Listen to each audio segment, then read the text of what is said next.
Hey scrappers, Tom from the iScrap app, and as promised, we dug deeper into the energy sector. By digging deeper into the energy sector and seeing how it affects scrap prices, we came and we started talking with Mark Champagne, who we're about to bring on. Mark's been in the energy business for the last several years and brings a big group of knowledge-based articles and parts and things that he's going to be able to talk to us and relate back to the metals industry. So without further ado, I'm going to bring Mark in here. We're going to be going over a bunch of different things. Mark, thank you for joining us. Thanks, Tom. I appreciate it. Why don't you just give our listeners a little background about your energy experience, and then we'll start talking about how we got to where we are in the energy markets.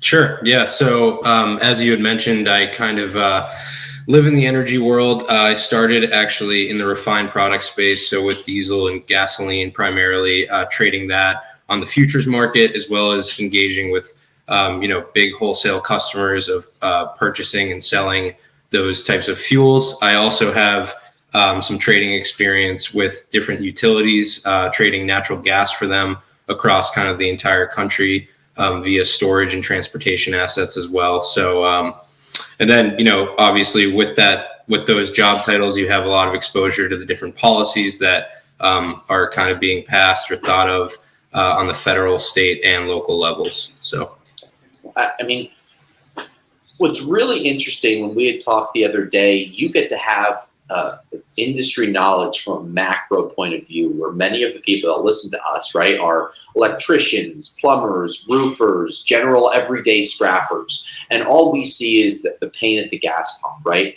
And I've talked about how gas and oil and diesel affect the commodities, outside of just metals, whether it's grain or anything else. So here we are, we're recording in June 2022, all-time high gas prices. It seems like every single thing that you're talking about is talking about those gas prices, but our listeners like to know how we got here. And what I want to be able to kind of outline is what has happened over the last 12 to 24 months that has really accelerated this quick run up in the gas prices and the diesel prices. And I'll let you take over.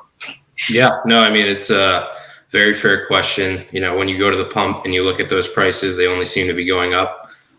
So I want to go back, probably 24 or 26 months to March of 2020, the COVID-19 pandemic hitting. That was kind of a black swan event. No one really saw it coming into the longevity that it's kind of plagued our economy and plagued different aspects of our everyday lives. So with that being said, at that time, no one went to work anymore. No one drove a car. No one was flying. So you just saw the demand for gasoline and jet fuel really plummet to historic lows. And as a producer of those products, the refiners, they had no demand. So there was no real need for them to continue the production levels that they were realizing before the pandemic. So that was kind of the status quo until, things slowly started to open up a little bit, but then got shut back down. So there wasn't a confidence level really with the refineries to go back to their normal kind of business as usual. Let me just jump in on that with the refineries, right? Because the scrappers were buying stuff at the pump, right? Yes. So when the refineries see such a drop off in jet fuel and gas and diesel products, and they pull back their production, how long would it take for them to ramp themselves back up? From what you saw, did they slowly turn it back on? Were they doing it over a period of time where we saw, all these oil prices changing? How did that kind of, once the shutdown happened, how did things start to slowly come back on pace? Well, I would say that it only has really recently come back. And when we still look at, as of 2022, you're saying? I would say as of probably 2022. So okay. One of the big catalysts right now, I don't want to, get ahead of myself, but where we are now, the part of the reason why we're seeing these exorbitant gas prices is because people are driving again, and people are, kind of got that COVID fever where they want to get out. They want to get into vacation mode. They want to go places. They want to fly places. So with that type of mentality, the consumer mentality has completely changed over the past 24 months. But the problem is the refiner mindset really hasn't. They are still apprehensive to really bring back online the amount of production that they historically have been producing. Part of that reason is because of the Russia-Ukraine conflict. You have very, very high oil prices right now. Obviously, to produce diesel and gasoline and jet fuel, crude oil is your primary input. So if that price is elevated, then the cost of actually producing these refined products becomes a lot more expensive. So, with that, you have to burn fuel to be able to refine more fuel. Exactly. Yeah. And these are some of the things that people don't think about. You don't just turn on the on and off switch. Yeah. To turn on the on and off switch, you need to be able to inject fuel and energy to create more of that. Exactly. I mean, when you look at these refined products, they are derivatives of crude oil. They're not, you don't drill a hole in the ground and you get gasoline or you get diesel fuel. That is, there's a process involved with that. So, yeah, I mean, I really think when, you boil it all down, the crux of it is you have a newfound consumer want of moving around. Transportation sector is coming back.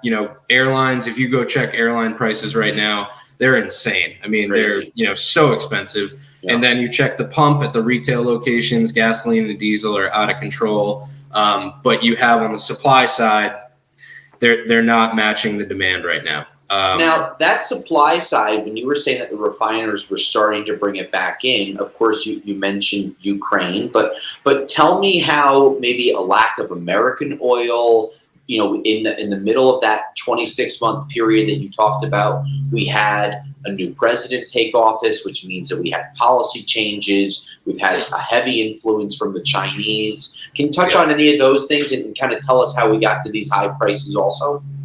Yeah. So, I mean, when you look at kind of the strategy from a refiner standpoint as well, Europe is really, really struggling overall for energy right now because of the Russia conflict. And that doesn't discriminate against diesel and gasoline. In fact, that is a huge, huge piece of where Europe is really, really, feeling it right now. So as a U.S. refiner, you're actually looking at even better prices across the pond.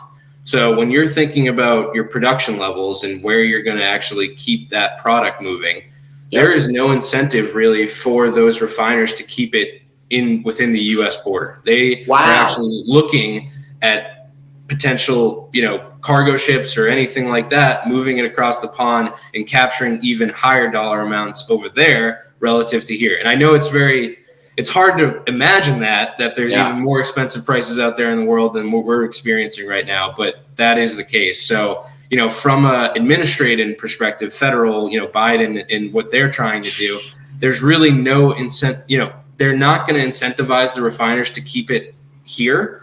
What they've tried to do is obviously open up the Strategic Petroleum Reserve, which is really a federal stockpile of crude oil barrels for this exact reason. When prices are skyrocketing and they can't seem to control them, they'll release oil into the market with the hope that they'll inundate it with supply, therefore driving down the price of crude, therefore driving down the refiners' costs to actually produce diesel and gasoline. But we haven't really seen much of any impact from that.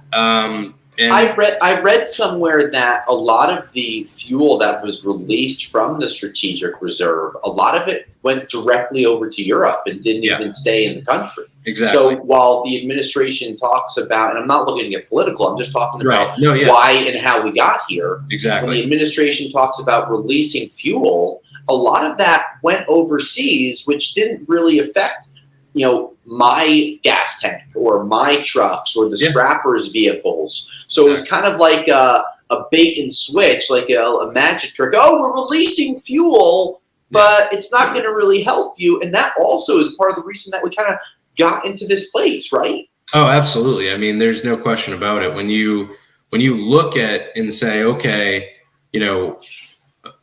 what amount of that actual crude oil that is coming from our SPR is feeding the American population and the need for refined products, I mean, you hit it on the head there. It's not what we think it is. It's definitely going to go to the places that get the highest dollar amount. It's not where, you know, the most need is necessary. And SPR, Strategic Petroleum Reserve, for everyone that doesn't know all the acronyms. Okay. Exactly. Yes. So here we are.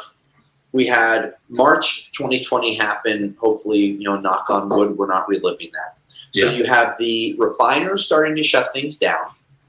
In the middle to the end of 2020, you started to have commodity prices increasing. That may have been partly due to the amount of money that was printed. Then people were at home, so people were buying more stuff. And I listened to another economist that talks about how Americans love their stuff. And as you love more stuff, you need more metal. So we started to see the demand for metals creeping up. And throughout 2020, we didn't see any high fuel prices because the demand wasn't there. So scrappers in 2020 got to have high metal prices, or the beginning of high metal prices, low fuel costs, and everything that I read and hear about is kind of when Joe Biden won the election in November is when the oil prices started to increase. And no one was really looking at it because they were nominal increases. And it really wasn't until the middle of 2021 when we really started to feel these increases, right? Where copper prices we saw run up all the way to $5 and then shoot all the way back down. And here's where copper is trading today. But is that kind of how you saw things happening? So, yeah, I mean, I think so, that there was some, again, it was very tricky in terms of parts of the country, I should say, shut down. Other parts of the country, business as usual during 2021. So you kind of had this, no one really knew exactly how fast the demand would come back, or would it come back and all that. So it was, I really think 2021 was a very interesting year because you had, you know, a lot of uncertainty about longer term plans for either production, capacity increases, things like that. Because one of the key things to remember is that, you know, refiners and even oil producers and things like that, they can't really flip a switch, for lack of a better expression, and start producing again. There's a little bit more planning and execution that goes into that. So and that's throughout the world, right? That's not just U.S. refiners. That's doesn't matter whether they were in Russia, whether they were in China, Venezuela, United States. You're talking in general. You had a worldwide drop of demand. And in 2021, when things were starting to come back, vaccines, yada, yada, yada. Exactly. These refiners still didn't want to just go full back into production. So that domino effect might take 6 to 12 months. So here we are feeling their lack of production all the way in 2021, in June of 2022. And that is one of another reason, I'm guessing, why we're here today. Absolutely. Right? Yeah, no, that's very spot on, accurate. You know, it's something that I think really no one, you know, it's hard to visualize because you think that they will just flip that switch when they feel comfortable enough. But there's a lot more kind of planning involved to get to a confidence level, because again, a lot of these producers and a lot of these refiners, they're publicly traded companies. They're going to hear from their shareholders if they're doing kind of erratic planning and execution with these different projects. So they have people to answer to. Now we always talk about China when it comes to scrap because they're such large consumers of this metal, right? Sure. Of all metals, especially copper and steel. But how did the Chinese impact the oil and the gas markets over the last year and a half? You know, let's forget 2020. Let's just talk 2021 and now. How did they impact some of these prices that we're seeing? Sure. Yeah. So China obviously is one of the biggest consumers of energy in the world. They rely on imports from all over the world, especially the U.S.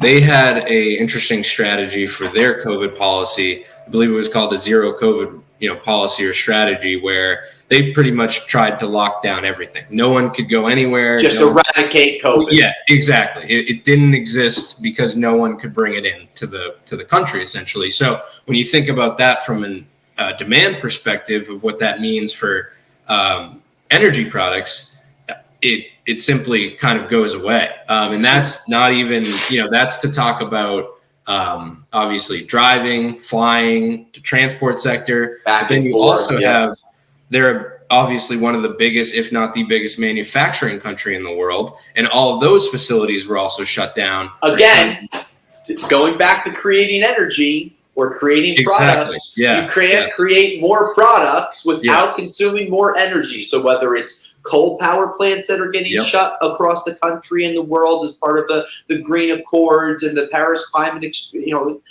Agreement, whether it is people not producing things, you need energy to produce more energy. You need energy to produce more goods. You need energy to recycle more copper and steel and recycle this into new products again. So everyone looks at the gas pump, and it's so interesting because energy is needed for everything. People don't even talk about the amount of oil that's in your clothing, right? Yeah. Just to create clothing. Yep. I mean, I was just going to mention plastics. I mean, that is all petrochemical based. That is all, an oil based kind of end product. And when you think about all the, toy manufacturers, pharmaceutical manufacturers, everything that you could possibly imagine that China, exports to our country or countries around the world, all that stopped, or, that's why we have supply chain issues here and now, because a lot of those facilities are still offline or they're slowly coming back online, but their inputs are energy. They need energy to produce these goods. And without that need, they don't really have an appetite for any of the energy products that, me and you have mentioned. So that kind of gets us to where we are today. Right. All of that run up from the black swan, like you said, in 2020, to having no idea what's going on with the energy prices. And at that point, we had already had the prices lower. So people were so shocked now when they went higher. But of course, we need to get there. So we're gonna talk about where we are today, and from there we'll be able to talk a little more. So this will be the first part of our energy consumption and how it affects scrap, and we'll go and we'll start talking about where we are now. Excellent. By checking back next week, scrappers, you'll be able to see where we are now. We just talked about how we got here. We're going to talk about where we are, and then once we learn about where we are and where the metal prices are today, we're going to help to give you a better idea of what's going to happen next. So in our next episode, we're going to be talking about where we are today in the commodities prices, in the energy markets, and then we'll talk about those prices and how they lead to the future. Thanks for checking out our scrap videos. By becoming a Patreon supporter today, you'll be entered into monthly giveaways for tools and other products to help you make more money with your scrap.